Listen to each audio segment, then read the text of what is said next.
people can hear me. It's the Tifo Football Show. Do I get out of my chair or do I? No, just face the wall. Turn around, face the wall. Starring JJ Bull, Alex Stewart, Seb and your host, Joe Devine. The Tifo Football Show. Oh my. Yes, hello. Seb's here. Seb's here. I'm here. And welcome to the Tifo Football Show, the show in which we answer the questions that you, the audience, have asked us. And we'll be doing that today. Plenty to get on with, isn't there?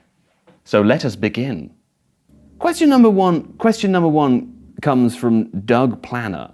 Doug Planner asks, should Nkunku go to Liverpool or Man United? Well, Doug, there are other clubs as well. But for your question specifically, let's ask Alex Stewart.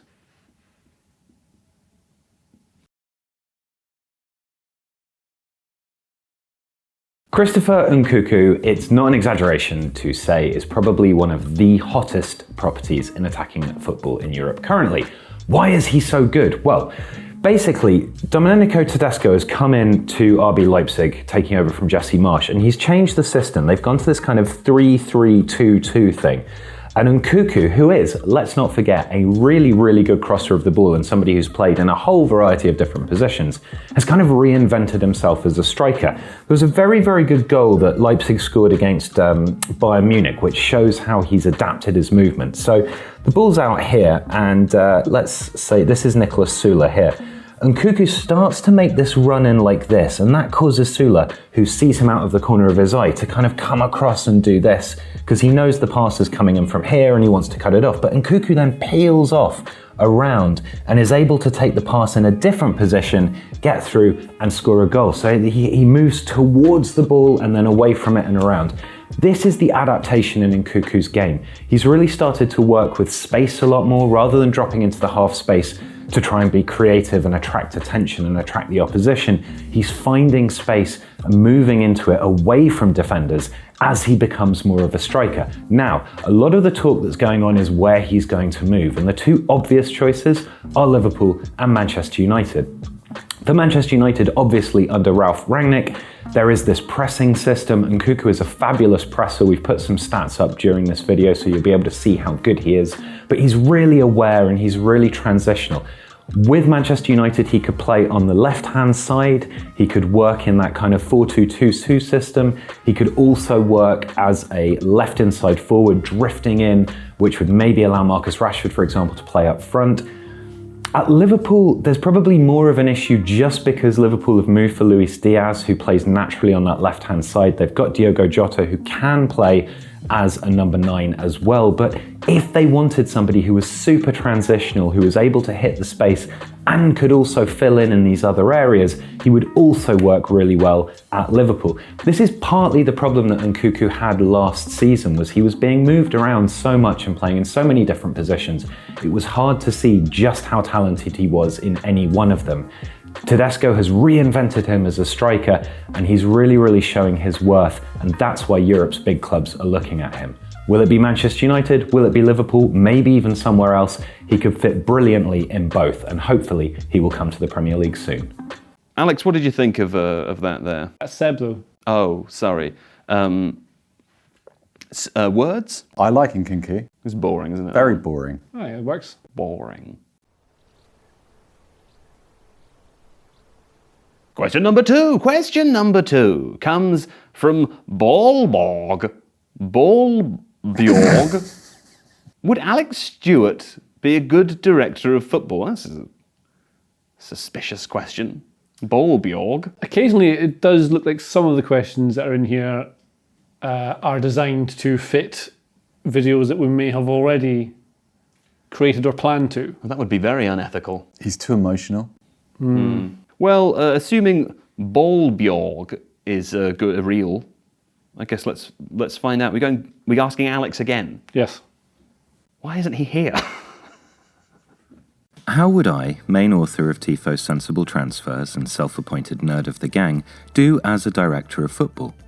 Well, no one in football would be dumb enough to give me a go at actually doing the job, even though football is quite stupid, so I made myself an FM. Joe encouraged me to be generous with my stats, and after plugging in some reasonably fair numbers and setting up my personal information, I got to work. But would my transfer policy be like the early ST videos, before Joe pointed out that no one from the Estonian third tier actually joins the Premier League? Well, I did target a number of young, unheralded talents: Wilfried Gnonto from Zurich, Louis Sibley from Derby, and more recently a few regens. And there were a few signings straight out of the Sensible Transfers playbook. But for every Czech Doucouré or Amin Guri, yes, that's how on brand I sometimes was, there was an Isco, signed on a free but making 6 appearances over 3 seasons before leaving on a free. Kyle Walker was snapped up as a 36-year-old on a free from Real too, but made just 1 appearance. This didn't feel very me. It was as if there was an actual Alex Stewart making sensible deals, and then a chaotic one ruining everything when my back was turned. But they were both me. Some of the best signings were obvious and expensive: Dyer Upamecano, Nuno Mendes, Jeremy Frimpong, Wesley Fofana. Some of the smaller gambles paid off too, with Darian Males being sold for a £30 million profit, but most faded into obscurity or left at a loss. Nonetheless, United's best 11 features 5 Stewart signings, including Kessié, picked up on a free, while the bench has a further 2. In total, I spent £911.5 million in fees alone, and recouped £563 million for a net spend of plus £348.5 million. Moneyball it was not, and I dread to think about Isco and Walker's wages. So how did it go overall? The true measure of success for any team, the number of corporate partners in different regions aside, is on the pitch, and despite the Premier League's insane quality, we did okay.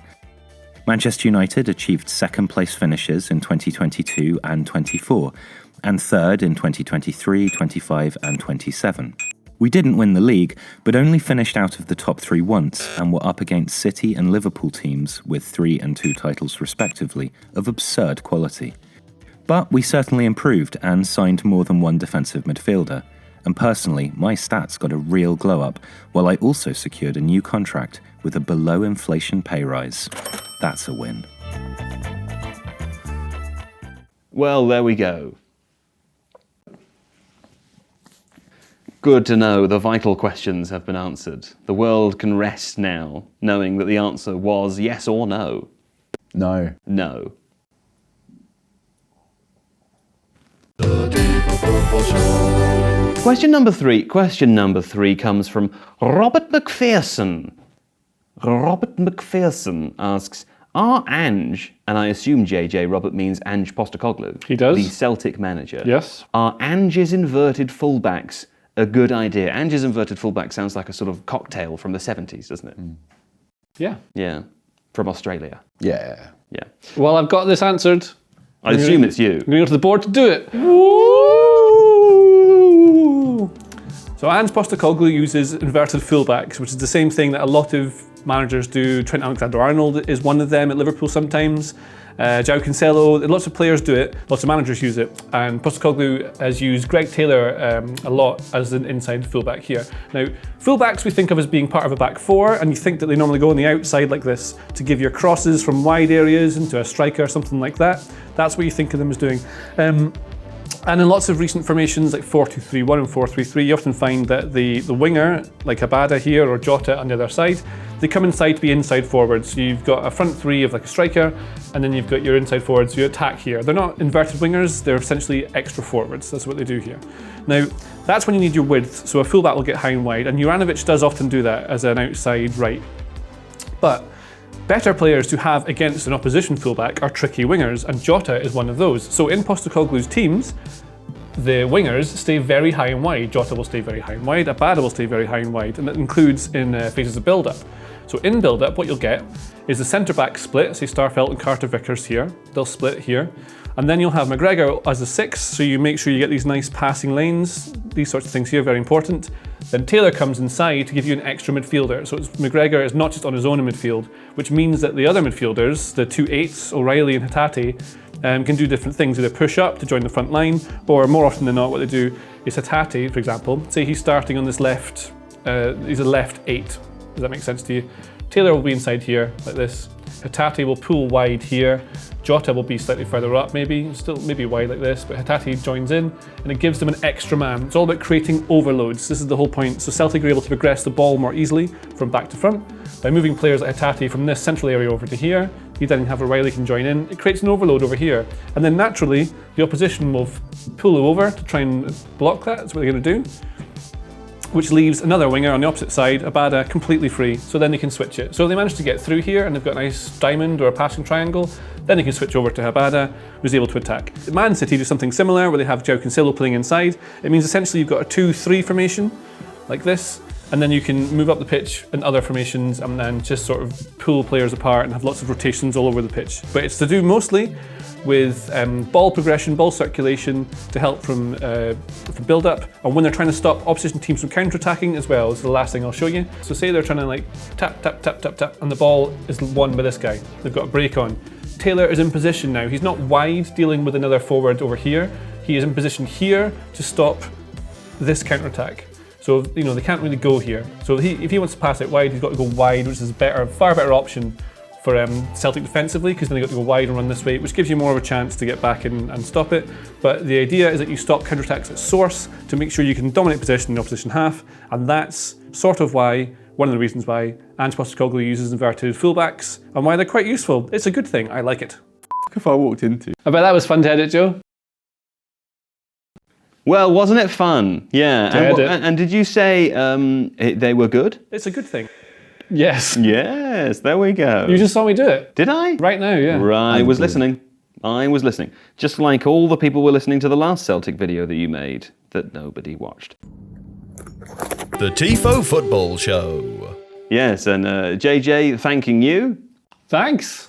And Sebastian Papenglaw, thanks to you also. Sure. Yes. Sure. We'll be back next week with more questions to answer. If you'd like to ask us a question for an upcoming show, just pop it in the YouTube comments below. As you can tell from today's show, we're running short. So, you know, I said last week, don't send any more in. That was wrong. Please send us questions in. That's right, isn't it, JJ? Yes. Yes. Fine. Well, all that's left for me to do is thank you, the audience, and our wonderful producers, and we'll be back next week. Until then, au revoir.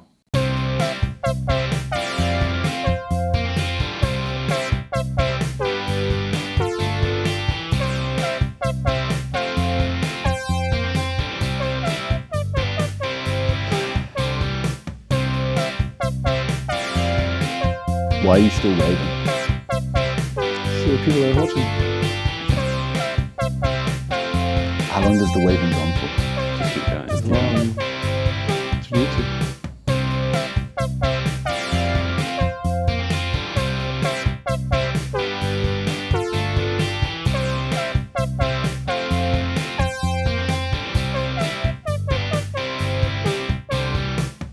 Just keep going. Don't worry, keep going.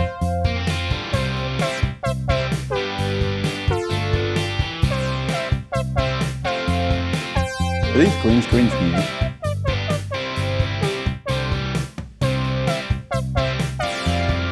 Okay.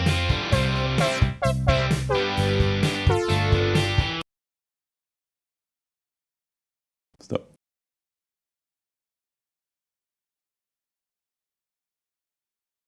You can stop. If you like this video, please consider subscribing to the channel. The Athletic is home to some of the world's best sports journalists, including David Ornstein, Daniel Taylor, Ollie Kay, Amy Lawrence and Rafa Honigstein. There are journalists dedicated to each Premier League team, so every fan gets the coverage they deserve, not just the big clubs. And you can try it for free now for 30 days. See the link in the description.